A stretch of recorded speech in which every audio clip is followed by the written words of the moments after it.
촬영하는 날짜는 22년 10월 22일이고 이전 기출 강좌를 수강하였다는 전제하에 기출 분석을 들어가도록 하겠습니다. 홍익대학교 영역별 분석 및 파이널 전략에 관련해서는 블로그 내 게시물에 촬영 이전 미리 게시해 두었기 때문에 해당 분석에 관련해선 수업 이후 복습하시면서 개인적으로 참고하시기 바랍니다.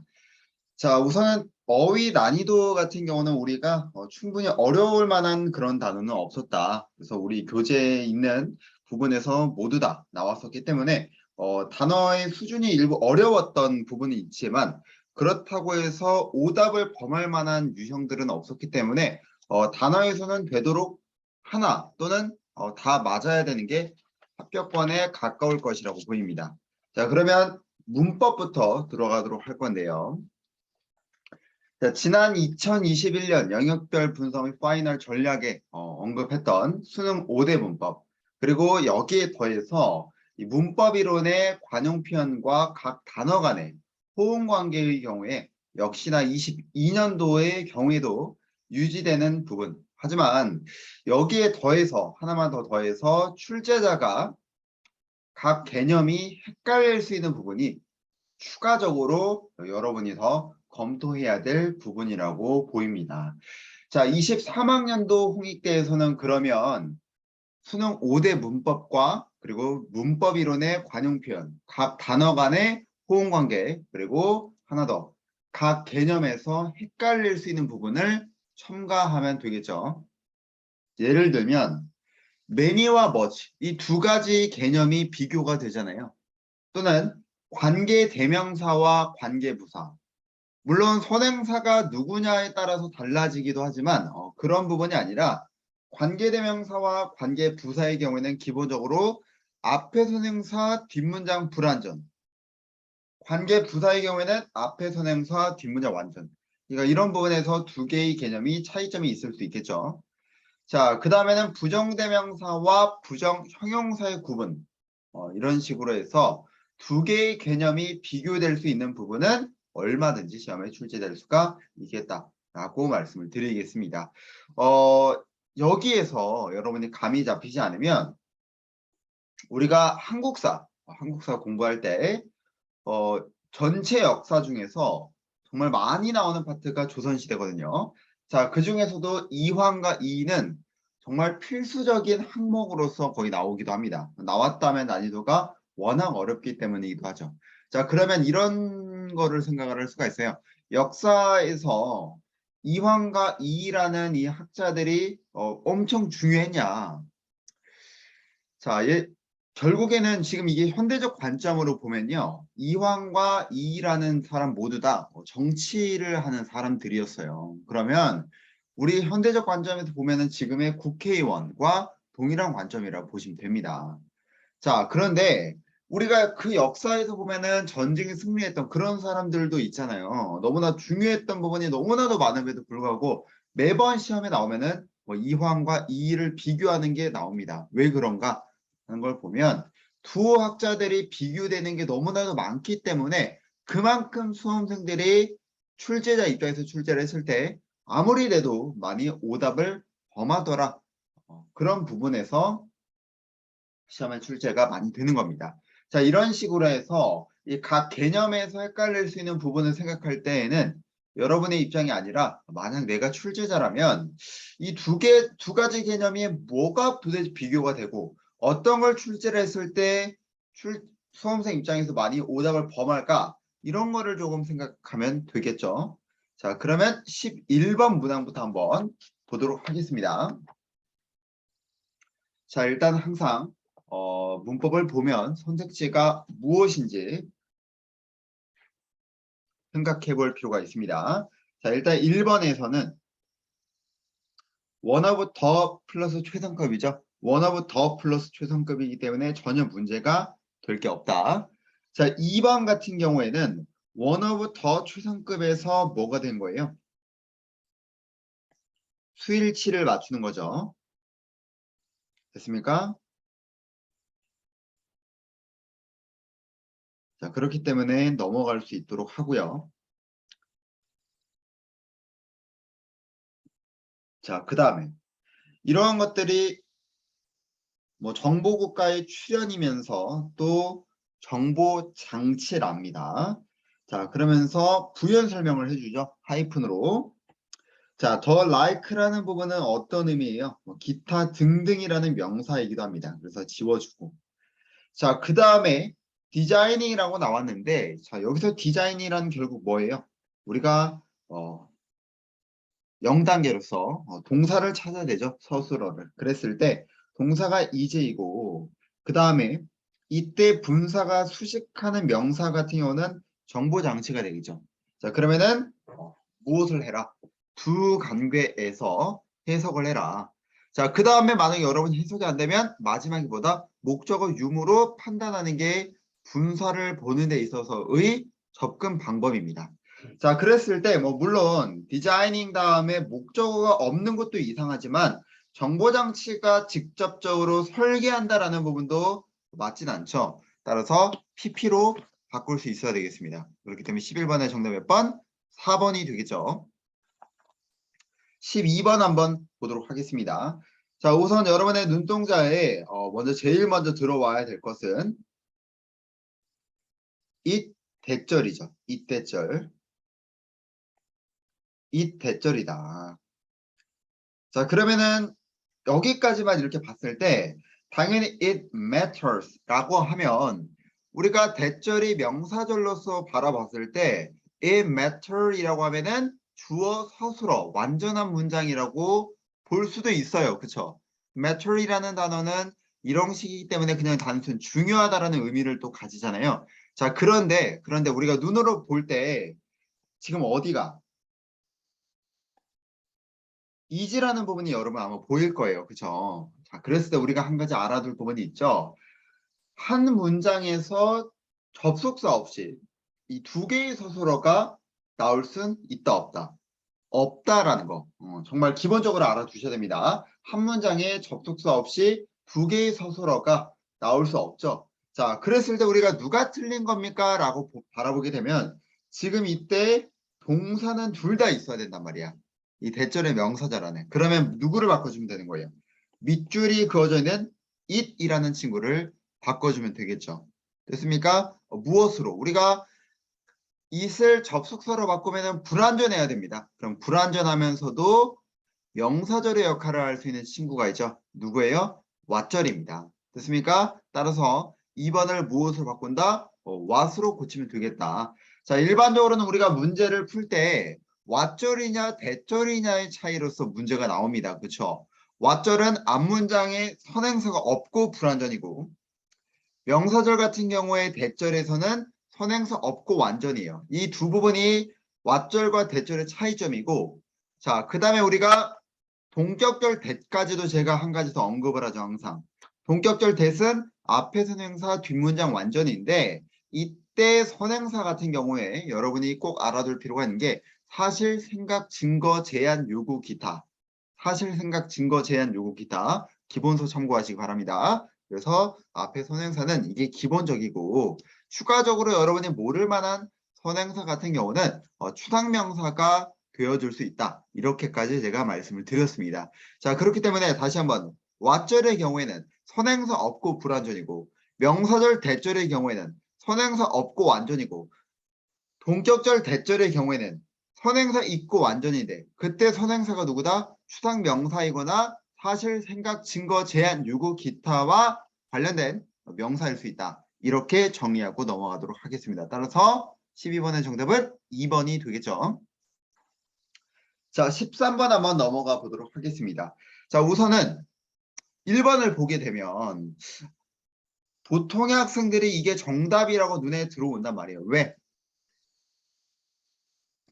signified라는 단어를 봤을 때 여러분이 pp라는 분사가 먼저 떠오르지 이게 명사형이라는 건 떠올리기가 어려워요. 물론 지금 of 뒤에 누가 있기 때문에 어라는 친구가 있기 때문에 이 친구가 명사인가 라고 생각은 해볼 수 있는데 정확하게는 알질 못합니다. 그러니까 여러분들이 이게 확실히 틀렸어가 아니라 이게 갸우뚱하다라는 소리가 되는 거예요. 왜냐면 PP 우리가 더 플러스 pp라고 했을 때도 뭐가 있어요? 예를 들면 더 플러스 pp 했을 때 우리가 특히나 단수 취급을 하는 명사가 있죠. 혹시 그게 누구죠? 더 플러스 pp인데 이 친구가 서술어와 수일치를 맞추면 단수 취급을 받습니다. 혹시 누굴까요? 제가 이것만큼은 알아달라고 했던 적이 있었는데 잘 기억이 안 날까요? 자, 우리가 더 어큐지드라고 하면 뭐예요? 피고인이란 뜻이죠. 그러니까 이런 식으로 해서 우리가 pp라는 친구가 이제 관사 뒤에 나왔을 때 이게 무조건적으로 틀렸다 이게 아니라 이런 식으로서 명사형이 되는 경우가 있습니다. 자, 그렇지만 여러분들이 이게 확답을 할 수가 없죠. 그러면 일단 넘어가시면 되겠습니다. 자, 2번의 경우에는 be associated with죠. 뭐뭐와 관련이 있다. 자, 그 다음에 with가 또 연결이 되고 있습니다. 그렇기 때문에 여러분들이 2번을 고르기는 확실히 어려울 것 같아요. 그죠? 2번은 이렇게 with가 있고 or with가 또 있기 때문에 여러분들이 2번을 고르기는 쉽지 않다. 됐습니까? 자, 그 다음에 3번. 우리가 관계 대명사가 나오면 한번 질문을 해보도록 하겠습니다. 관계 대명사가 나오면 여러분이 기본적으로 생각해야 될 문법적 개념이 뭐죠? 관계 대명사가 딱 밑줄이 그어졌다. 그럼 여러분이 생각해야 될 건 뭐예요?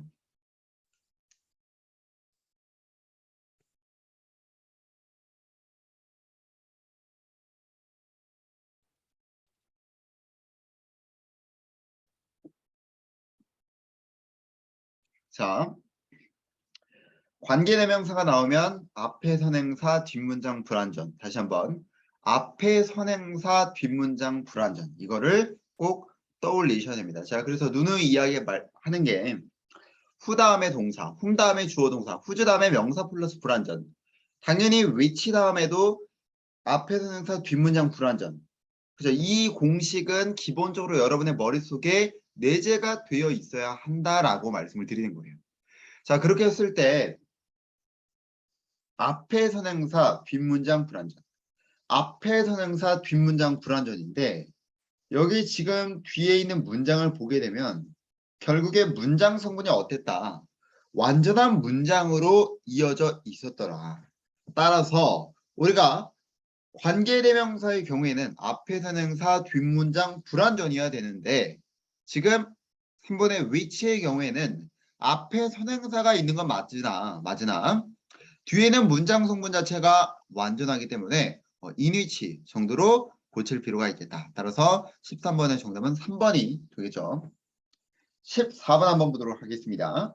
자, bring up 1번에 조동사 다음에 동사 원형 나오는 건 괜찮고요. 그 다음에 커마 다음에 명사가 나오면은 다시 한번 커마 다음에 명사가 딱 나오고 끝맺음을 지으면 이거는 앞에 있는 명사와 무슨 관계? 동격의 관계가 되겠죠. 다시 한번 무슨 관계? 동격의 관계. 관계대명사 플러스 비동사가 생략된 동격의 관계입니다. 자, 그랬을 때 deep sitting 이라는 단어가 무엇을 뜻하죠? 이게 어떤 단어예요? 물론 여러분들이 뿌리 깊은이라는 의미로 알고 있으면 2번을 고르게 되는데 그게 아니라고 칩시다. 그러면 2번의 개념을 우리가 뭐라 부르죠? deep sitting 이라는 의미를 우리가 뭐라 불러요?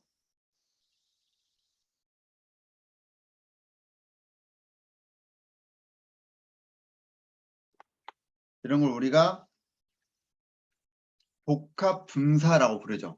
자, 우리가 복합분사라는 건 뭡니까? 명사나 형용사나 이 부사 같은 요소가 하이픈을 통해서 분사와 결합해서 형용사처럼 쓰이는 걸 이야기해요. 그런 걸 우리는 뭐라 부른다? 복합분사라고 부릅니다. 됐습니까? 자, 그러면 이 복합분사의 경우는 어떻게 풀이해야 됩니까? 라고 했을 때 우리가 실전 노트에서 과거 14년 성균관대학교에서 복합분사를 본 적이 있습니다. 자, 그랬을 때 제가 대표적인 예시로 smoke, smothering, resident. 자, 이런 문제가 있었어요. 실제로 이런 문제가 있었습니다. 자, 그랬을 때 이때 smothering이라는 친구는 맞을까 틀릴까? 그러니까 이걸 묻는 유형이죠. 지금 14번 문제와 동일한 문제죠. 그런데 deep sitting보다 앞에 이렇게 deep이라는 요소가 있기보다는 앞에 smoke처럼 명사가 있는 게 실제 출제 요소로서는 더 많이 나옵니다. 됐습니까? 자, 그런데요. 이 문제를 풀 때 제가 어떻게 해달라? 예를 들어서 우리가 스머더링의 옳고 그름을 알기 위해서는 뭘 해야 된다? 레지던트라는 부분을 앞으로 빼라. 빼고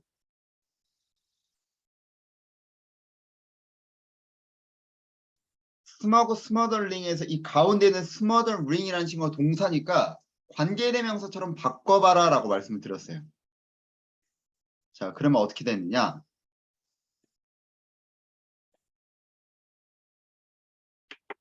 자, 그러면 레지던트가 앞에 가 있고 관계대명사 플러스 비동사가 나와야 되겠죠. 이때는. 왜?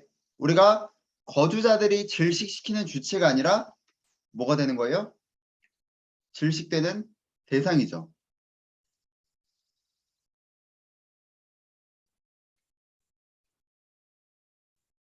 이런 식으로. 자, 그러면은 어떻게 꾸며야 돼요? smog, smothered, resident 이런 식으로. 따라서 impulse 충동이라는 단어도 충동이 앉을 수 있는 주체는 안 되잖아요. 자, 그렇기 때문에 정답은 2번이 오답이 되는 겁니다. cited로 고칠 필요가 있겠죠. 자, 3번은 시시덕거리다라는 하나의 동사구인데 그것까지는 여러분들이 알기가 어렵고요. 그 다음에 4번에서는 마찬가지로 more convincing이라고 하면은 선생님 가능성이라는 게 자기가 설득시키는 주체가 될 수는 없지 않습니까? 라고 질문할 수 있는데 여러분 4번에서 물어보는 개념이 뭐죠? 복합분사는 맞는데 이때 묻는 개념이 혹시 뭘까요? 얘는 왜 convincing이라는 부분이 맞을까?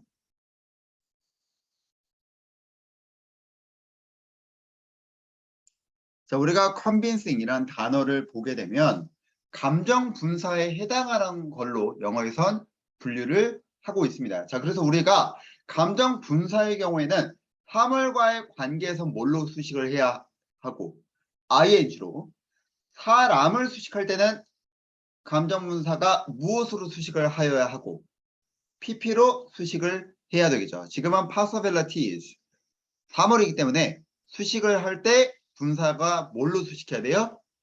ing로 수식을 해야 한다. 그래서 지금 일반적인 경우와는 약간 다르게 볼 수 있어야 됩니다. 따라서 14번의 정답은 2번이 되겠습니다. 자, 제가 정말 길게 설명을 드렸지만 이게 난이도가 높은 게 절대 아닙니다. 복합 분사라고 하는 부분이기 때문에 앞으로도 더 이제 다른 학교들에서도 출제될 비율이 높아집니다. 제가 그리고 누누이 이야기하지만 점차 분사가 너무나 똑같은 유형으로만 출제가 되고 있기 때문에 이제는 문제은행식처럼 되고 있단 말이에요. 자, 그렇기 때문에 여러분들이 제가 분사 강조도 알려드렸습니다. 분사 구문의 강조. 그래서 어떻게 해야 분사 구문이 강조가 되는지도 한번 검토해 볼 필요가 있겠다. 라고 말씀을 드리면서 15번 보도록 하겠습니다.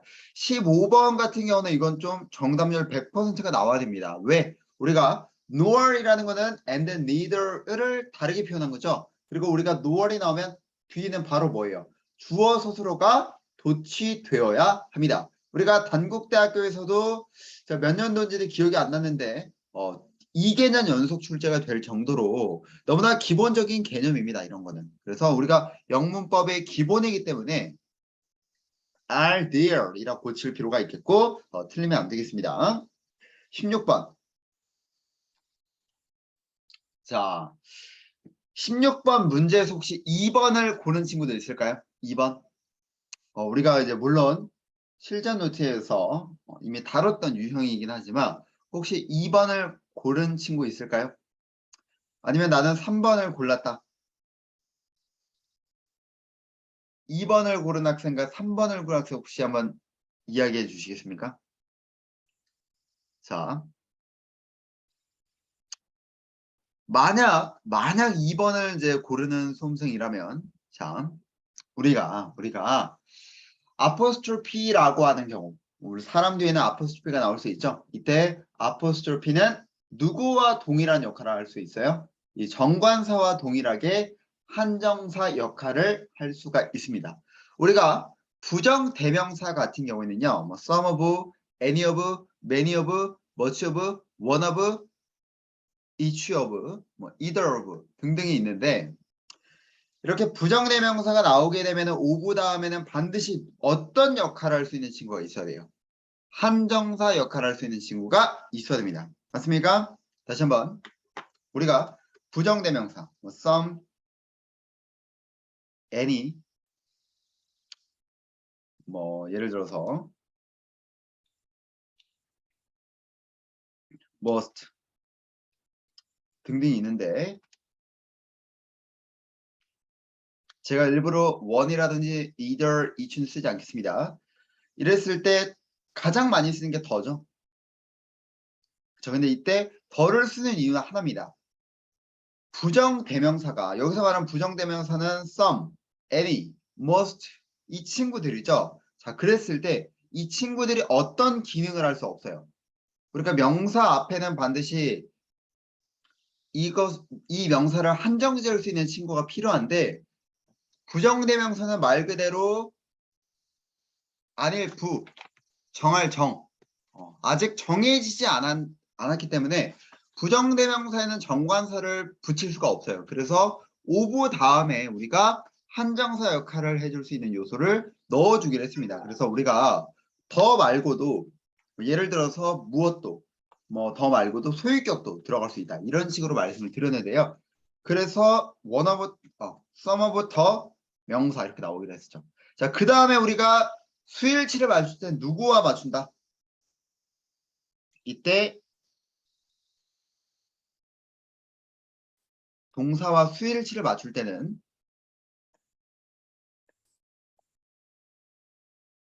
오브 이하이든 명사와 수일치를 맞추더라.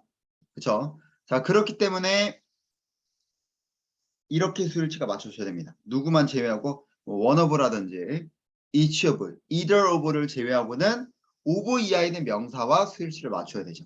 자, 여기까지가 부정대명사의 개념이고 추가적으로 여기는 누구도 마티스 아포스트로피도 무엇과 정관사 더와 동일한 역할을 하기 때문에 오답이라 볼 수가 없습니다. 됐습니까? 그래서 그 시가 마티스의 발레리나 그림 중 하나를 묘사했을지라도 그녀의 묘사는 뭘 보여준다? 여러분 댄스 걸이 아니지 댄싱 걸이지 댄싱 걸. 그래서 댄싱 걸을 폭발 사건의 희생자로 나타내더라. 따라서 정답 몇 번이다? 댄스드 걸이 아니라 댄싱 걸이 맞다. 역시나 또 분사를 출제하고 있었습니다. 17번 보도록 하겠습니다. 일단은 as에 밑줄이 쳤을 때 접속사죠. 그러면 뒤에 주어 동사가 있는지 확인하면 되고. 자, 그랬는데 조금 너무 쉽게 나온 것 같아요. 뒤에 누가 있습니까? 수입이라 나오죠. 그래서 우리가 many 같은 경우에는 뒤에 복수 명사가 나와야 되는데 지금 단수 명사잖아요. 그래서 many가 아니라 무엇으로 고치자? much로 고칠 필요가 있다. 우리가 수형용사 같은 경우는 가산명사를 수식하고요. much처럼 양형용사의 경우에는 불가산명사를 수식하죠. 그래서 정답은 2번이 되겠고요. 자, 마찬가지로 percent라는 친구도 뭐다? 부정대명사입니다, 여러분. 다시 한번 백분율인 percent라는 부분도 부정대명사입니다. 3번은 수일치 됐고 수일치가 누구에 맞춰줘야 돼? 자, 여러분 3번 수일치 누구에게 맞추어야 합니까? 여기서 comes from 수일치 누구에 맞춰야 돼요?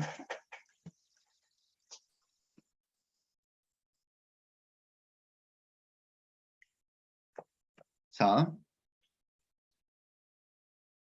제가 여러분 방금 전에 시사했었죠. 부정대명사가 나오면 오브 이하에는 이 명사에다가 뭘 맞추는 거다? 수일치 맞추는 거다. 아시겠죠? 이거 조심하셔야 됩니다. 자, 그 다음에 하나만 더 물어볼까? %에 s 붙이면 될까 안 될까?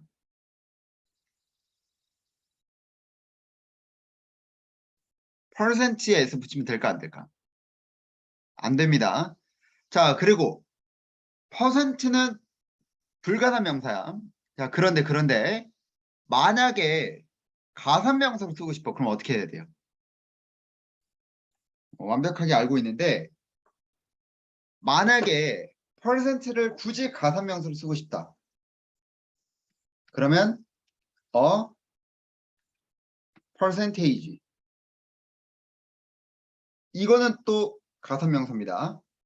아시겠죠? 혹시 모를까봐 말씀을 드릴게요. 자, 4번의 despite 우리가 전치사 다음에 명사가 오는지 정도만 확인하면 되겠죠? 정답은 2번이라 말씀드리면서 18번 보도록 하겠습니다. 자, 우리가 18번 문항의 경우에는 주의해야 할 명사의 수죠. 그죠? 우리가 기본서 145페이지에서 주의해야 할 명사의 수 3에서 복수로 착각하기 쉬운 명사가 있었습니다. 학문명일 땐 단수고 일반적인 의미로는 복수인 경우가 있다라고 말씀드렸어요. 그래서 제가 대표적으로 2개 정도만큼은 알아봐 달라라고 말씀을 드렸는데 시험에 출제가 되면은 경제학이냐 경제자료냐 또는 통계학이냐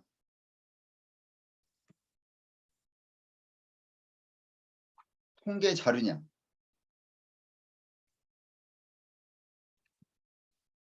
그래서 전공명이면 단수고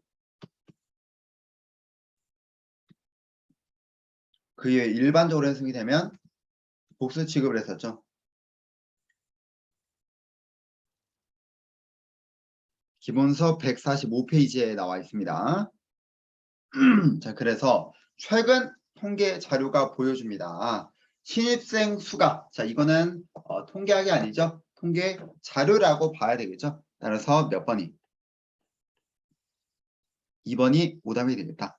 S가 아니죠. S를 빼야지 맞겠죠.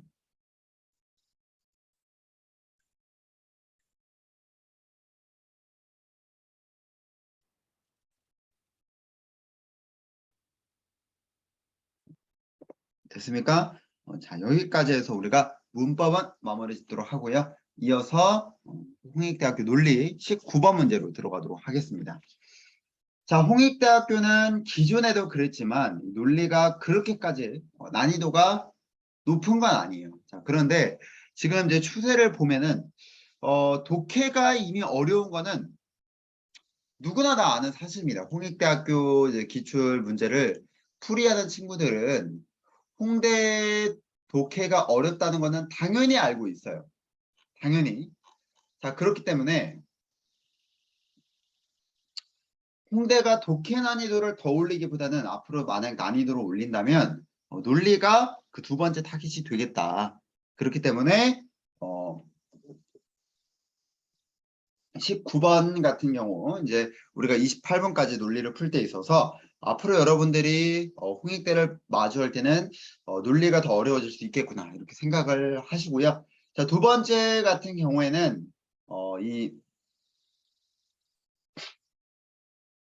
여러분이 홍대 대비를 하실 때 홍익대학교 기출에 익숙해지기보다는 이 상위권 대학 논리로 연습을 하시는 게 훨씬 더 많은 도움이 되실 겁니다. 아시겠죠? 다시 9번 한번 보도록 하겠습니다.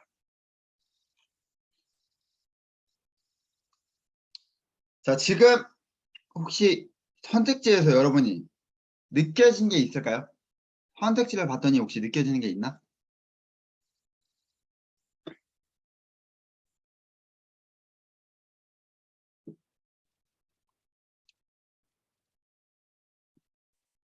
그렇죠. 자, 우리가 선택지에서 대조가 되는 단위어가 있으면 둘 중 하나의 선택지가 정답이 될 여지가 있죠. 기억하십니까? 자, 지금 profound와 superficial이라는 단어가 반의어 관계로서 자리를 잡고 있습니다. 자, 그 다음 한번 보시겠습니다. 저널리스트가 접근하였습니다. 가장 광범위하면서도 장기적인 연구 중 하나예요. 역사상. 자, 그 내용물들은요. 뭘 제공합니까? 빈칸한 통찰력을 인간의 상태에도 제공하고 굉장히 화려하면서도 복잡한 정신머리에도 제공한대요. 자, 저는 여기서 정답에 관련해서 근거를 봤을 때 굉장히 광범위하면서도 가장 광범위하면서도 장기적인 그러면서도 그게 복잡한 이런 개념이 들어가야 되지 않았나. 따라서 정답 몇 번? 반의어 관계에 있었던 profound, 심오한, 깊은 정도가 되겠습니다. 자, 20번 한번 보도록 하겠습니다. 자, 이 문제는 이런 거에 낚이면 안 되죠. 지금 대놓고 누구를 나타내고 있어요? 놀라서라고 말하는 in wonder이라는 단어가 있습니다. 자, 그리고 20번 문제에서도 여러분이 한 가지 캐치를 해야 되는 게 이 선택지가 같은 철자로 시작한다는 부분은 논리보다는 단순 어휘 문제에 속하는 경우가 일반적이죠. 자, 그랬을 때 in wonder이란 부분 놀라다라는 표현이잖아요. 자, 그랬을 때 아가페라는 단어가 뭐예요? 아연실색한이라는 단어입니다. 아연실색한. 따라서 정답은 2번 쉽게 나올 수 있을 것 같습니다. 3번 upset 단어 뜻이 뭐죠? upset 어려운 단어는 아닌데 upset 뜻이 뭐예요? 그죠? 금욕적인이라는 의미입니다. 자, 21번 보도록 하겠습니다. 21번. 자, 이 문제 같은 경우는 진리에 관하여 이 진리라는 거는 빈칸한 잉글리시 글자를 빈칸하는데 이것은 모든 철학적 어려움을 내포하고 저러저러한 것들을 의미하더라. 자, 그러면은 지금 정답에 관련된 근거는 내포하고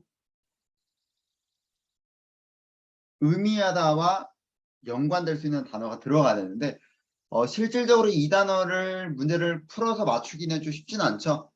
hark back to 뭐뭐를 상기시키다, 뭐뭐를 떠올리게 하다.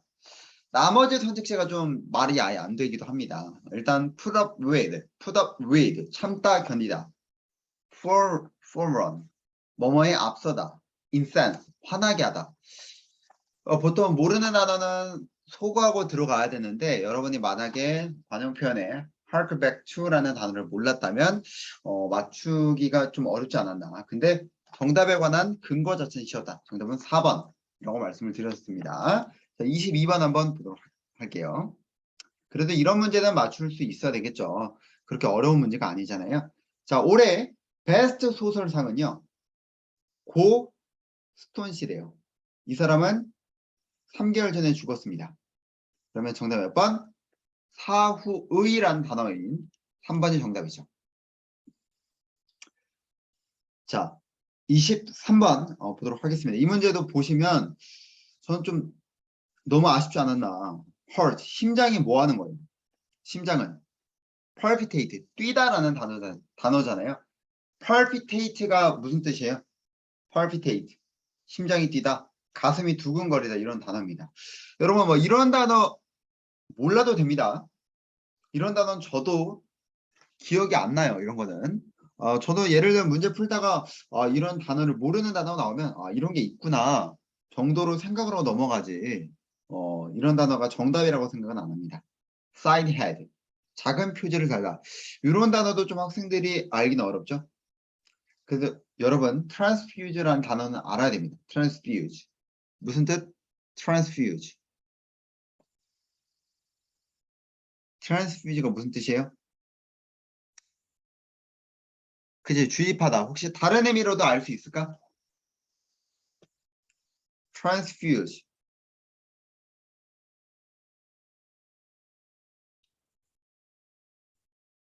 보통 into랑 어울리죠. 그리고 의학 파트에서 무슨 뜻? 수혈하다라는 의미로도 쓰입니다. transfuse.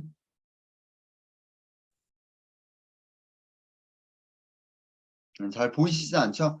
사상을 불어넣었다. 자, 요거 위로 올리겠습니다. 밑으로 이렇게 내릴까요? 이렇게 하겠습니다. 자, 24번. Even though. 자, 비록 대부분의 영화 감독이 9.11 테러를 그리길 머뭇거려 할지라도 소수의 탁월한 영화가 있습니다. 그것은 직접적으로 그 사건을 표현했던 거죠. 빈칸한 아래 뭐 할 때? 3,000명의 사람이 죽었을 때. 자, 그럼 정답에 관한 근거는 이렇게 사람들이 죽었었던 어떤 날. 치명적인, 파멸적인 이런 의미가 되어야 하겠죠. 따라서 2번이 되겠습니다. 1번의 독재적인, 3번의 기초가 되는, 4번의 프라이즐, 망가지기 쉬운, 무너지기 쉬운. 이런 건 정답이 되기 어렵죠. 25번 가도록 하겠습니다. 25번. 자, 어떤 부분엔 집중할 필요가 없대요. 타블로이드 선정주의에는 거의 집중할 필요가 없습니다. 그리고 물론 성폭행 사건이라든지 아동학대 같은 경우도 굉장히 특이한 거래요. 자, 하지만 심지어 이러한 보고서, 자, 여기서 but이라는 부분을 여러분이 역적으로 보시면 안 되고요. 심지어는 이러한 보고서라고 했을 때 서치는 앞문장을 받아와야 되겠죠. 됐습니까? 그러면 앞문장을 받아와야 된다면은 이러한, 그죠? 그대로 타블로이드 선정주의와 성폭행과 아동학대 이런 부분이 이 빈칸에 적절하겠죠. 됐습니까? 따라서 정답 몇 번? 4번. 외설적인, 음란한 이런 의미가 되겠죠. 자, 1번. filter. 1번의 의미 혹시 알고 있나요? 1번 뜻이 뭐지? 이거는 정답이 되기보다는 오답으로 나오는 이제 논리용 단어죠. 근데 혹시 몰라서 단어 말고 우리가 독해에서 나올까 봐. 이게 국외음의란 뜻입니다. 여러분, 국외음이라는 게 뭐예요? 우리가 국외음화라는 거 우리 국어 공부할 때 많이 봤었죠. 혓바닥과 이 경국의 사이에서 우리가 나는 소리라고 하는데 찌찌찌라고 합니다. 찌찌찌. 아시겠어요? 찌찌찌. 자, 그래서 여러분 국어 공부할 때 배우는데 혹시라도 언어 파트에 나올까 봐 논리용으로는 단어가 정답이 되기 쉽지 않습니다. 자, 2번에 어그나스틱. 불가지론이란 뜻이 뭐죠? 불가지론. 이거 숭실대학교에서도 독해로 나왔습니다. 알아두세요. 의미 알아두라고 제가 지금 알려드리는 겁니다. 신의 존재와 관련해서 있는지 없는지 우린 몰라요. 이게 어그나스틱이라는 의미입니다. 자, 26번. 이런 게 이제 논리죠. 진짜 이런 게 논리인데. 자, 빈칸은 지금 분사를 묻고 있어요. 자, 그리고 이 분사는 앞에 있는 누구를 수식해야 돼요? 명사를 수식해야 되는데 이 앞에 있는 word라는 명사가 이미 누구로부터 수식을 받고 있습니까? fragmented라는 산산조각 나버린 이란 형용사로부터 수식을 받고 있어요. 그렇죠? 자, 그러면 선행사를 수식하는 건 당연한 건데 앞에 있는 명사 그 명사를 수식하는 fragmented라는 형용사가 또 있었으니 이 fragmented와 누구는 이 빈칸 종교, 정치, 지식에 관한 위기에 의해서 빈칸 이 부분이 똑같아야 된다. 됐습니까? 자, 그래서 fragmented와 같은 방향성을 가진 의미가 있어요. 몇 번? 1번이죠. 찢다란 표현입니다. ordinate는 여러분 이거 좀 알기 어렵고요. inordinate를 여러분이 알겠죠? inordinate가 과도한 지나친. 자, capitulate라는 단어는 항복하다라는 의미인데 capitulate가 혹시 여러분 전치사 누구랑 어울릴까요? capture rate. 전치사 누구와 어울리지? capture rate. to입니다. 잘 기억하고 있네요. 자, 27번. 정답에 관련된 근거는요. 너무나 쉽게 나오지 않았나. 누가 이기든 신경을 쓰지 않는다라는 부분은요. 바로 뭐예요? 결과에 관련해서 무관심하더라. 그리고 opposite라는 의미가 또 누구랑 호응관계죠? about과도 호응관계입니다. 알아두시고요. 28번. 그 조사는 선거에 영향을 미칠 정도의 범죄 공모를 만들어주지 못했어요. 하지만 또한 뭐도 하지 못했어. 대통령으로부터 사법 방해 행위를 빈칸하지도 못했대요. 그러면 이러지도 못하고 저러지도 못했는데 지금 이미 사실 범주만으로도 접근을 해도 정답은 무죄 혐의로 벗겨주다. 혐의를 벗겨주다. exonerate가 나오기도 하죠. 그런데 establish와 방향성을 같이 할 수 있는 그런 부분도 나와야 되지 않았나. 자, 1번의 의미 혹시 알까요? 없습니다.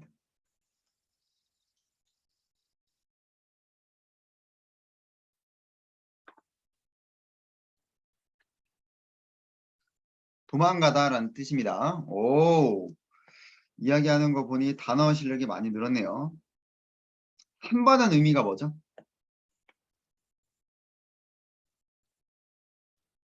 한 번의 의미.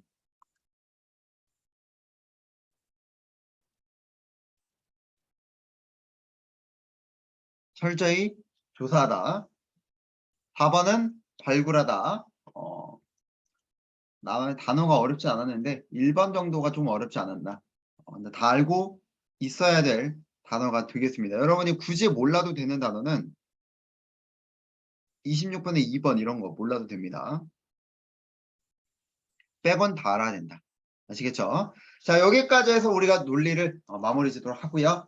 다음 독해로 넘어가도록 할 건데 독해로. 자, 독해 같은 경우는 우리가 홍익대 항상 4지문이 나옵니다. 4지문이 나오고 이 중 꼭 2지문 정도는 우리나라 언어로 변환하더라도 이해가 안 되는 글이에요. 자, 그렇기 때문에 여러분이 이 이해가 안 되는 글을 굳이 이해가 안 되는데 번역을 꾸역꾸역 하면 더 안 되는 거예요. 아시겠죠? 자, 그럼 어떻게 해야 돼? 어떻게 해야 돼? 자, 맨 위에서 제가 A라는 부분과 B라는 부분을 잡아달라라고 말씀을 드렸습니다. 그렇죠?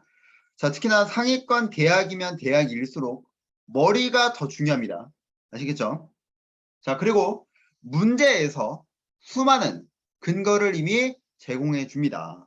자, 그렇기 때문에 여러분들이 홍익대학교가 70분이라는 시간이 있다라고 해서 모든 지문을 다 읽는다? 정말 비효율적이에요. 시험엔 시간이 정해져 있고 그 시간 내에 풀어야 되고 그 안에 완벽하게 남겨서 나머지 본인이 약했던 거 다시 한번 검토하는 것까지 해야 된다는 건데 다 읽으면 그건 아니죠. 그래서 제가 무슨 독해를 해라? 자, 이렇게 장문 독해할 때 제가 어떤 접근 방법을 써야 된다? 어떤 접근 방법을 써야 된다? 절, 취, 선, 독해를 해야 한다. 다시 한번 홍익대가 시간적 여유가 다른 학교에 비해 충분해도 독해 전체 지문을 읽는 게 아니라 여러분 지금까지 수도 없이 배웠던 이 절치선 독해로 접근하고 자 그렇게 접근을 다 해서 문제가 안 풀리면 나머지는 발췌 독해로 보면 되고 자 그 다음에 전 문항을 푼 다음에 시간이 남으면 그때 본인이 약했던 지문을 다 읽어봐도 문제가 없다. 이렇게 말씀을 드렸습니다. 그렇죠? 자, 그럼 한번 보겠습니다. 26번. 자, 일단은 문장 삽입인데 이거는 정답률이 꽤나 높았을 거라고 생각이 듭니다. 거의 100%가 나오지 않았을까. 왜냐? 지금 누가 했어요? In other words, 다시 말하면 이라는 소리는 앞에가 중요합니다라는 소리죠. 그죠?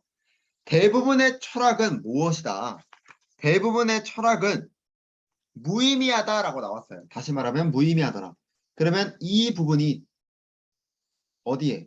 앞부분에 나와야 되죠. 자, 우리가 문장 삽입을 풀었을 때 그러면 이제 A번 앞에 잠깐 보고 그 다음에 어딜 봐요? B번 앞에 잠깐 보고 C번 앞에 잠깐 보고 D번 앞에 잠깐 보는데 D번 앞에서 누가 있었어요? 철학의 많은 명제들은 의미가 없다라고 말씀을 드렸습니다. 여기서. 그러니까 다시 말하면 대부분의 철학은 뭐한 것이다? 무의미한 것이다 라고 이어져야 되겠죠. 이거는 쉬웠다. 다시 한번 우리가 문장 삽입이 나오면 하나 읽으면서 푸는 게 아니라 일단은 주어진 문장을 파악을 하고 전후 문장을 생각을 해야 된다. 그랬을 때 다시 말하면 이란 소리는 앞부분이 중요한 거니까 앞에 뭐와 관련된 내용이 나와야 돼? 무의미하다라는 내용과 관련된 게 나와야 된다. 그랬을 때 정답은 4번 쉽게 나오더라. 자, 30번과 31번을 보시면 비트겐슈타인이 뉴턴과 비교되는 것은 빈칸 때문이다 라고 나왔어요. 자, 그러면 일단은 이건 타겟팅이죠. 31번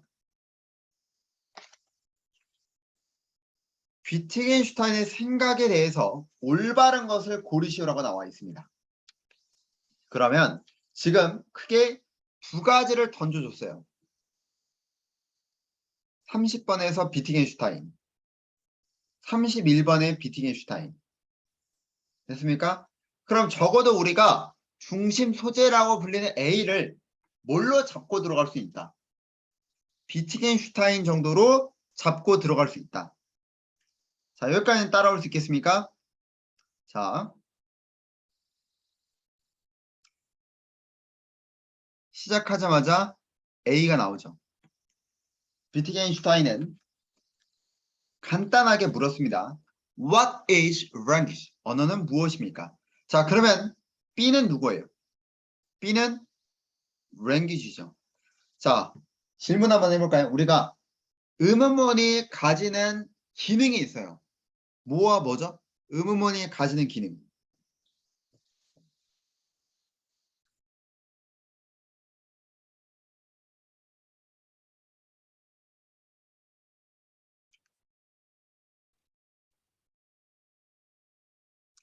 의문문이 가지는 기능은 소재 제공과 답변을 강조하는 거죠.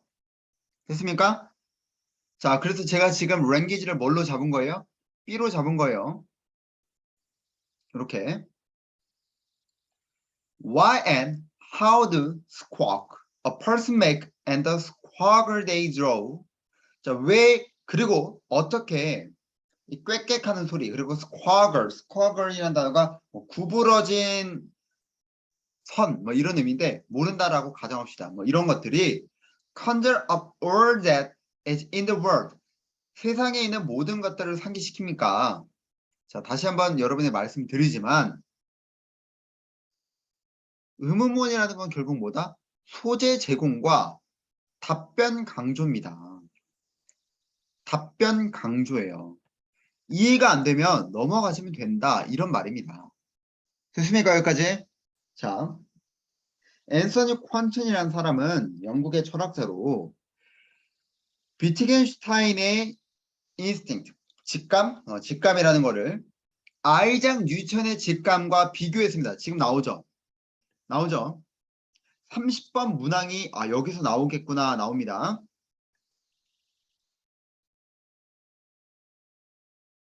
30번 문항이 여기서 나오겠구나.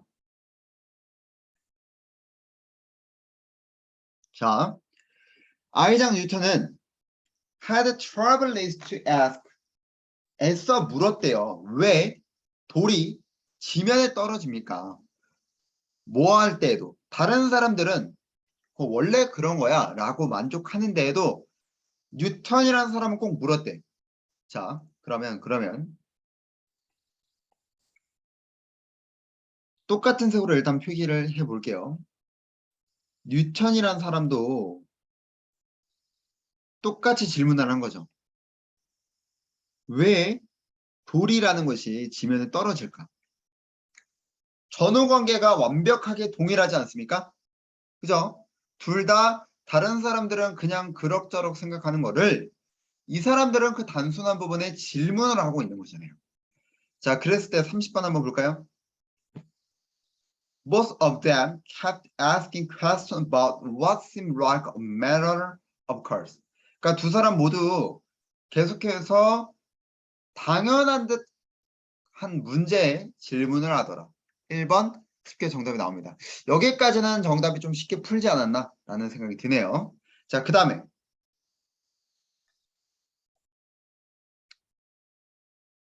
이어서 한번 보도록 하겠습니다.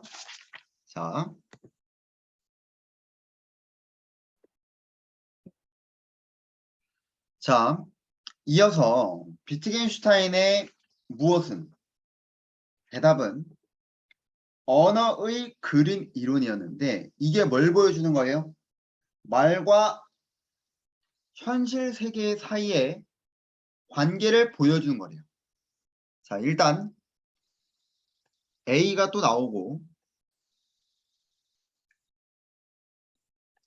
B가 나오는데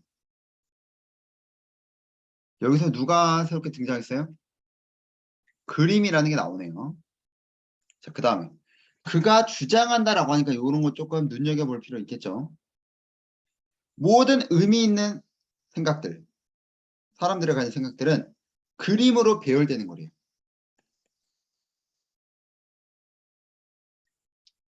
그래서 언어를 이제 표현할 때 이런 그림이라는 것이 다른 것들과도 뭐가 되는 거야? 의사소통 된다는 거죠. 자, 그러면 이 말이죠. 언어가 그림으로 그려질 때 뭐가 된다? 의사소통이 되더라 라고 보면 되겠습니다. A번 뒤부터는 다시 이제 구체적 진술로 약간 들어가는 부분이기 때문에 저는 여기까지만 읽도록 하겠습니다.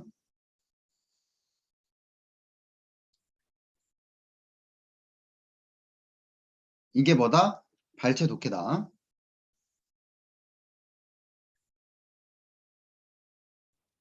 자, 그러면 31번 한번 볼까요?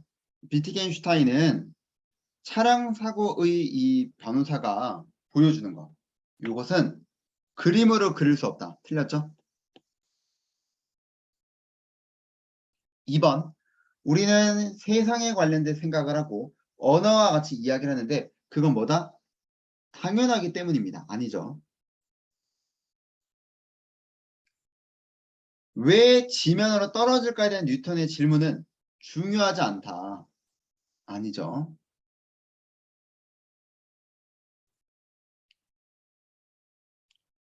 4번.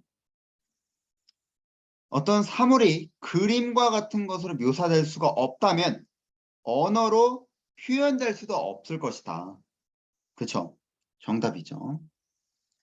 정답은 4번, 1번, 4번이 되겠습니다. 자, 32번에서 34번 한번 보도록 하겠습니다.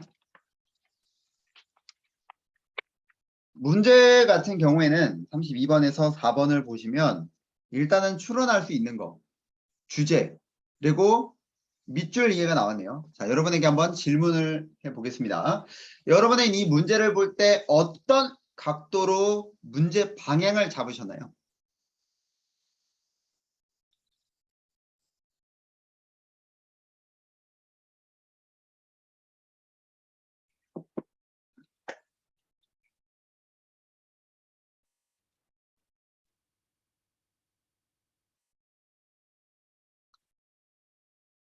어떤 각도로 잡으셨죠?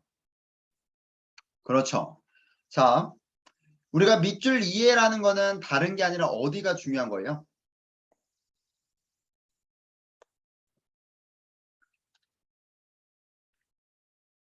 밑줄 이해 같은 경우는 하단이 중요한 거죠. 자, 그러면 우리가 하단에 밑줄 이해가 있는 그 마지막 한 문단 정도 읽고 그 다음에 지금 이 문제 지문 자체가 여러 문단인데 너무나 긴 지문이니까 한 위에 두 문단 정도 읽고 그 다음에 32번과 33번 풀어보고 그럼에도 불구하고 정답이 안 나오면 나머지는 발표하고, 그죠? 자, 그 다음 34번 한두 문장 읽었는데 내용 이해가 되면 마지막 문단, 이미 주제 기반으로 푸는 거니까 마지막 문단 접근하고 그렇게 문제를 풀면 되겠죠. 자, 봅시다. 한국은요, 오랫동안, 자, 여러분 이런 단어 모를 수 있어요. 모르면 일단 넘어갑시다. 그냥 눈으로만 보고. 문화 수출의 부족에 빈칸해야 돼요. 자, 수십 년간 한국의 평판은 차량, 반도체에 의해서 정의가 되었던 반면 영화라든지 TV쇼와 같은 음악들은 국내 소비자들에 의해서 소비가 되었대요. 자, 이 글의 A는 뭐죠? 이 글의 A. 이 글의 A는 뭐죠? 한국이지. 그지? K-팝 스타 뭐야? 한국이지. 자, 그 다음에 나오 보입니까? 보입니까? 전형적인 무슨 글? 도입부 반전에 관한 글이죠. 자, 지금부터 중요한 건 어디? now부터 중요한 거예요. 맞습니까? 자, 블랙핑크와 같은 K-팝 스타, 오징어 게임, 그 다음에 기생충과 같은 영화. 자, 이거 다 뭘 말하는 거예요? 결국에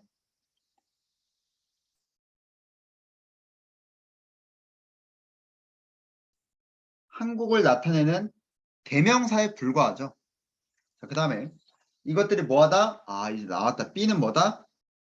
스마트폰만큼이나 매우 흔하다. 보편적이다. 됐습니까? 자, 두 번째 문단도 주제문이 맞는지 한 번 더 점검해 보겠습니다. 자, 한국이 일본으로부터 그리고 미국으로부터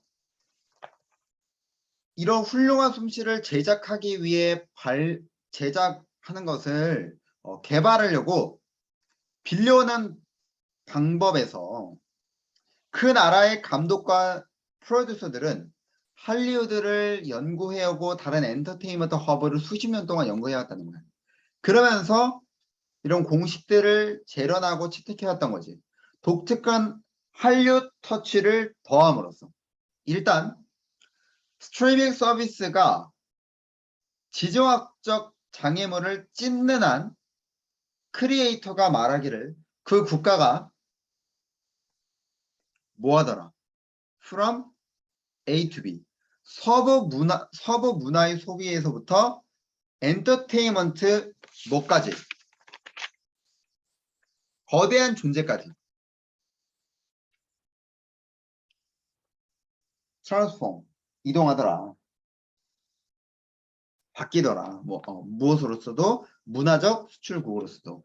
결국에는 이 전체 문장은 뭐다? 이 전체 문항이 의미하는 것은 결국 유비쿼터스다.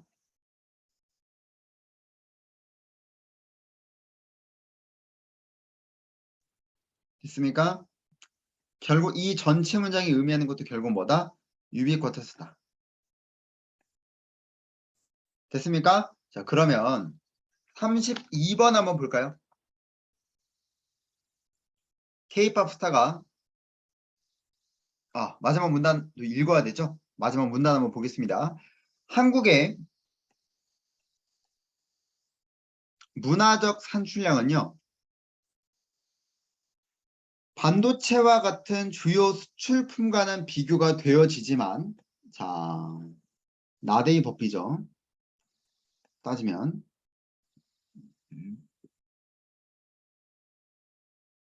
그 국가에게는 영향력을 주었대요. 측정하기 힘들 정도로. 자, 9월 달에 옥스퍼드 영어 사전은 26개의 한국 기원에 관련된 글자들을 추가했습니다. 저러저러한 걸 포함해서요. 결국 그럼 뭐가 되는 거예요? 이 옥스퍼드 사전의 경우는 그만큼 한국의 이 문화적인 부분이 영향력이 대단해요. 이거죠. 이게 끝입니다. 자, 32번 보도록 하겠습니다. 중국에 인기가 없다. 모릅니다. 32번 한국의 문화적 생산물들은요. 엄청난 수입을 가져왔습니다. 반도체만큼이나 반도체만큼은 아니었어요. 그죠? 그 다음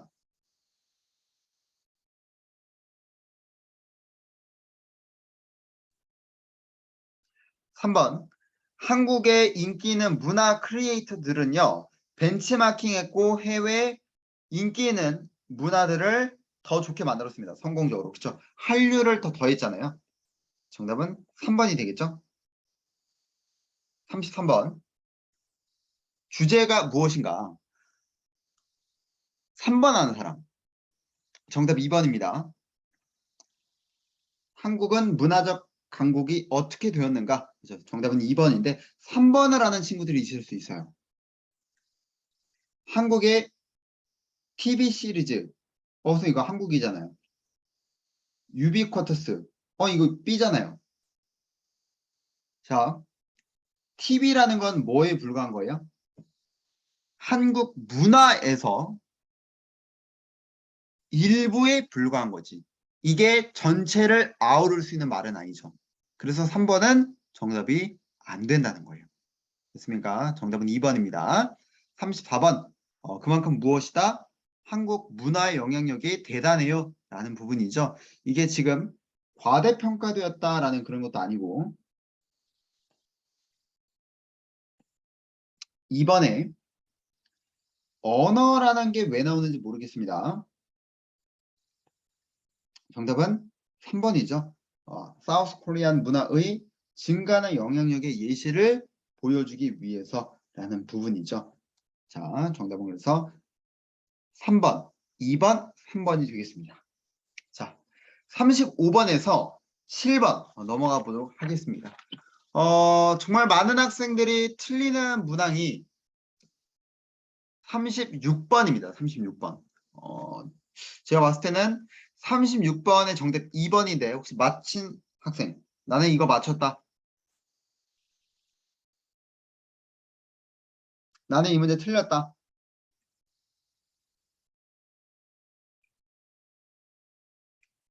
36번이 40번까지 독해를 봤을 때 난이도가 가장 높았다라기보다는 학생들이 이거 분명히 놓칠 확률이 크겠다라는 생각이 들었어요. 자, 이 문제에서 여러분이 이제 알아둘 점이 뭐냐면 내가 만약 이 문제 틀렸다. 그럼 내가 어디를 오히려 소홀히 하고 있는지를 좀 생각해 볼 필요가 있습니다. 36번 문항을요. 자, 한번 볼게요. 일단 뭐 주제만 물어보고 있고 36번 추론, 37번은 패롤에 관련돼서 물어보고 있어요. 그죠? 자, 그럼 패롤에 동그라미 치시고 8월에 동그라미 치시고 8월에 동그라미 치시고 쳤습니까? 자, 보도록 하죠.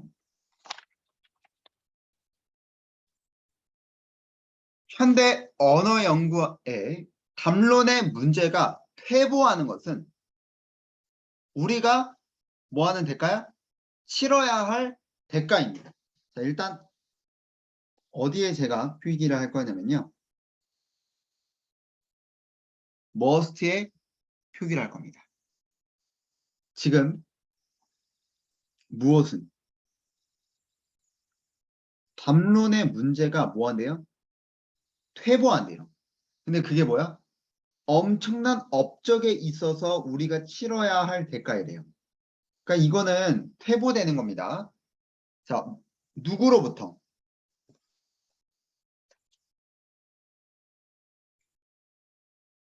소쉬르라는 사람의 일반 언어학 강의가 이뤄낸 엄청난 업적에 있어서 우리는 뭘 치러야 되는 거야?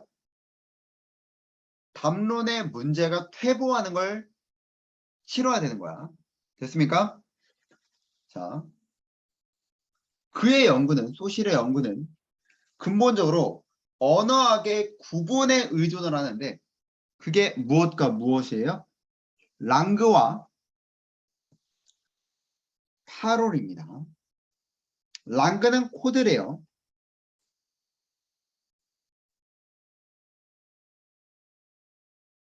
그리고 이것에 기반하여 파롤이 메시지로서 만들어진다는 거죠.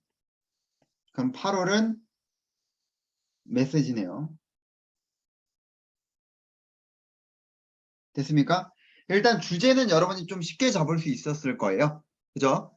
주된 이분법적 안에서 몇몇 부수적인 구분과 연관이 있습니다.를 통해서 우리가 랑그와 8월에 관한 내용이라는 걸 알 수가 있습니다. 자, 그런데 말이죠. 우리가 지금 아까 뭘 물어봤어요? 37번에 8월에 관해서 물어봤었죠. 자, 그러면 우리가 모두 다 중요한 게 아니라 8월이라는 관점에 대해서는 조금 더 표기하면서 읽을 필요가 있다. 메시지가 8월이죠. 개인적이래요. 코드는 집합적이다. 메시지와 코드는 같은 시간대, 동시간대 속하진 않는답니다. 그렇대요. 메시지는 일련의 시간 과정에서 임시적 사건입니다. 자, 위치라는 부분은 그냥 눈으로만 봐주시고, 코드는 동시다발적인 요소랍니다. 이것도 눈으로 봐주시고, 그다음 코드는 익명이고 의도되지 않고 이러한 방법에서 무의식적입니다. 자, 그러면서 뭐라 불러요? not a 법비죠. 그렇죠?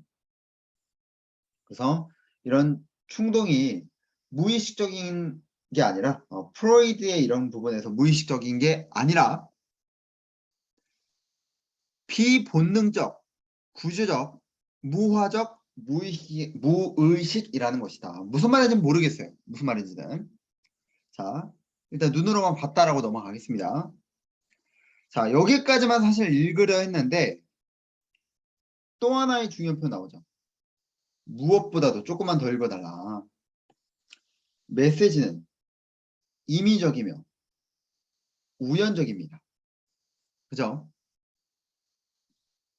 그러나 반면 코드는 체계적이고 강제적입니다. 어디에서? 특정 언어 공동체에서. 됐습니까? 자, 여기까지 한번 보겠습니다.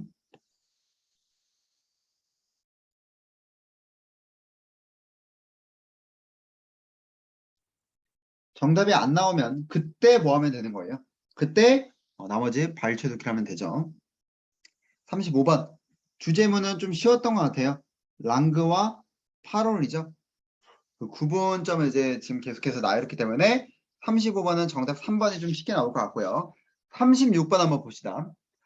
자, 프로이트의 본능적인 무의식의 개념은 랑그의 연구에 영향을 주었다? 이게 어디서 출제가 된 거예요?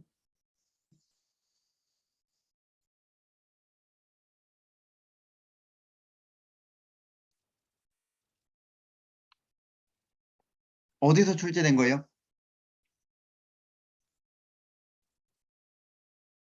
랑그의 연구에는 프로이트가 아니라라고 했었죠. 프로이트가 아니라라고 했습니다. 됐습니까? 랑그라는 부분에는 프로이트가 아니라 나대의 법비에서 출제가 되었다라는 거예요. 그래서 1번은 틀렸고 2번 소쉬르가 담론의 개념을 버렸습니다. 이거 어디서 나왔습니까? 정답 2번인데 어디서 나왔죠? 바로 머스트에서 나왔죠. 어디? 첫 달러.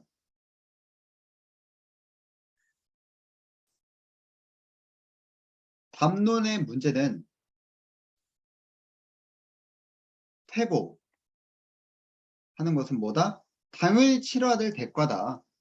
소실의 위대한 업적에 있어서 그쵸? 이 머리에서 출제를 한 거예요. 근데 이거를 잡기가 실질적으로 학생들이 진짜 어려웠을 거예요.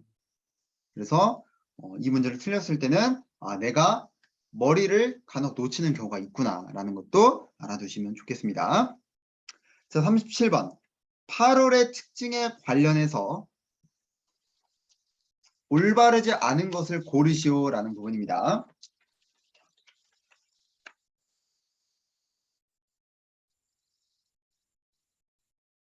코드의 뭐다? 개인적이고 시간에 영향을 받지 않는 것이다. 시간을 초월하는 것이다. 우리가 8월이라는 거는 뭐라 그랬었죠? 1년의 시간 속에서 일시적인 것에 불과하다라고 했어요. 일시적인 것에 불과하다. 뭐가 틀렸다? 시간을 초월한다라는 부분이 오답이 되겠죠. 정답 1번이 되겠습니다. 어디 나와 있었나요? 자, 보시면은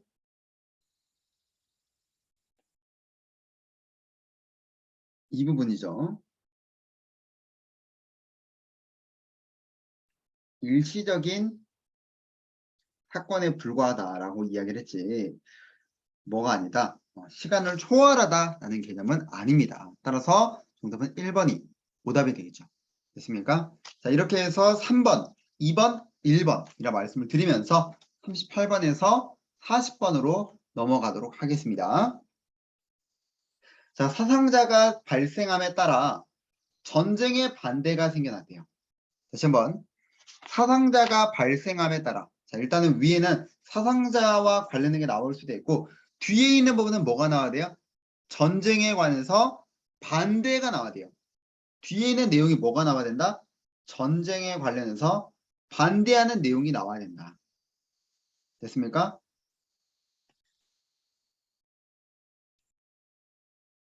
자, 이렇게 잡고 다시 한 번 더 A번 앞에 뒤를 보는데, 자, A번 앞을 보시면 미국 정부가 그럼에도 불구하고 수백만의 이 군인들을 군대로 징집해왔습니다. 전쟁 반대 정서를 억제하려는 시도. 뒤에 누가 나와요?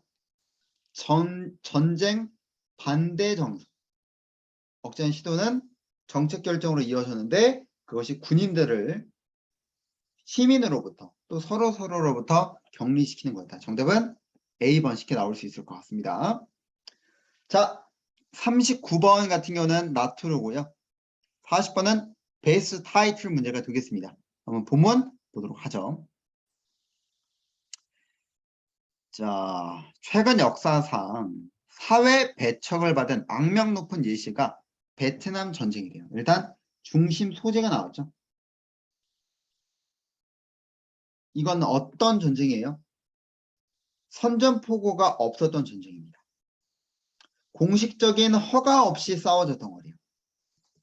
민주적인 의사결정의 과정에 의해서 자, 대중들의 어떤 만장일치를 발전시키지도 않은 의견의 어떤 동의를 얻지도 않았던 거죠. 심지어 현실적인 군사적 목표도 없었어요. 그랬던 미국 정부가 그럼에도 불구하고 군인들을 징집했고 그래서 결국에는 사상자가 생기니까 전쟁에 대한 반대 정서가 일어났고 그죠? 자, B번부터 보겠습니다. 군인들은 베트남으로 파견이 되어서 고국에는 개인으로서 되돌아왔대요.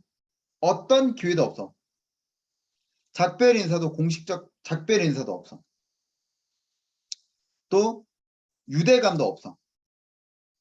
또 세레머니도 없어. 되돌아오는데 그 개인이란 신분이야.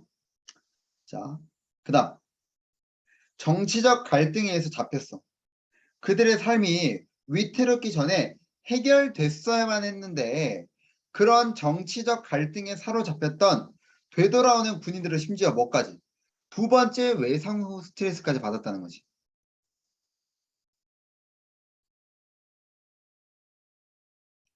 그들이 비난에 직면했을 때, 또 전쟁의 거저에 직면했을 때.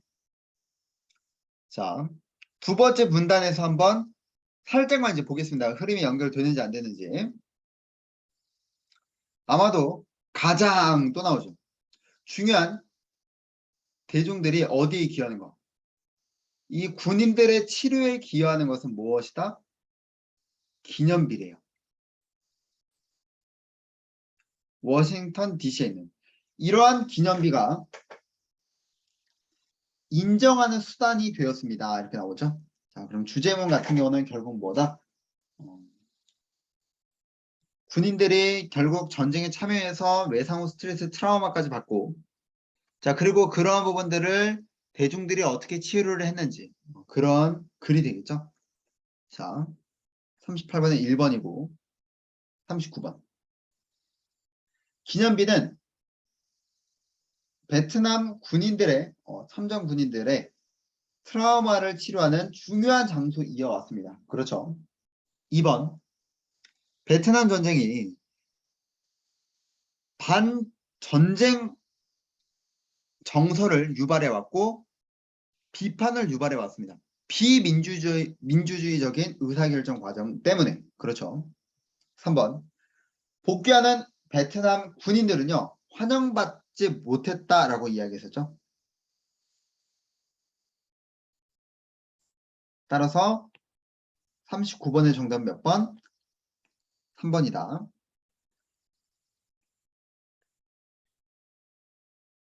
40번 보도록 하겠습니다. 주제는 뭐다? 자, 트라우마와 기념비죠. 따라서 1번, 3번, 3번이 되겠습니다. 자, 여기까지 해서 우리 2022학년도 홍익대학교 서울 인문계 A형 마무리 짓도록 하고요. 마찬가지 다시 한 번 더 여러분에게 말씀드리지만 단어 수준의 경우에는 지난해와 동일했고 문법의 경우에는 수능 5대 문법뿐만이 아니라 문법 이론의 관용 표현 그리고 각 단어 간의 호응 관계 마지막은 하나 더 각 개념에서 이분법적으로 비교되는 개념 꼭 알아두시라고 했습니다. 자, 논리 같은 경우에는 13년 이후에 이 편입 영어가 보편화되면서 홍익대 논리가 문제의 틀을 GRE 접근 방식으로 나아가고 있는 건 맞아요. 맞는데 아직까지는 논리다운 문제를 출제하기 한계가 있습니다. 갑자기 난이도를 올리기도 좀 그렇고 보통 홍익대는 독해에서 승부를 보기 때문에 학교 측의 입장에서는 그럴 거예요. 자, 그치만 앞으로 이제 논리 난이도를 올리면 독해는 이미 어려운 걸로 소문이 나 있기 때문에 논리를 좀 올리는 게 향후 가능성이 있지 않을까. 근데 당장 논리 수준을 높이기보다는 단어부터 수준을 보통 올리기 때문에 단어를 원래 이제 홍익대가 단어로 또 유명한 학교니까 단어를 조금 더 신경 쓸 필요가 있겠습니다. 마지막으로는 독해 같은 경우에 아무리 전문 독해라 하더라도 여러분들이 절취선 독해를 기본적으로 하고 그럼에도 불구하고 안 되면 발췌 그 다음에 마지막 뭐 남는 시간을 활용해서 문제를 풀어라 라고 말씀을 드리면서 우리 홍익대학교 2022학년도는 여기서 마무리 짓도록 하겠습니다. 모두 고생 많았습니다.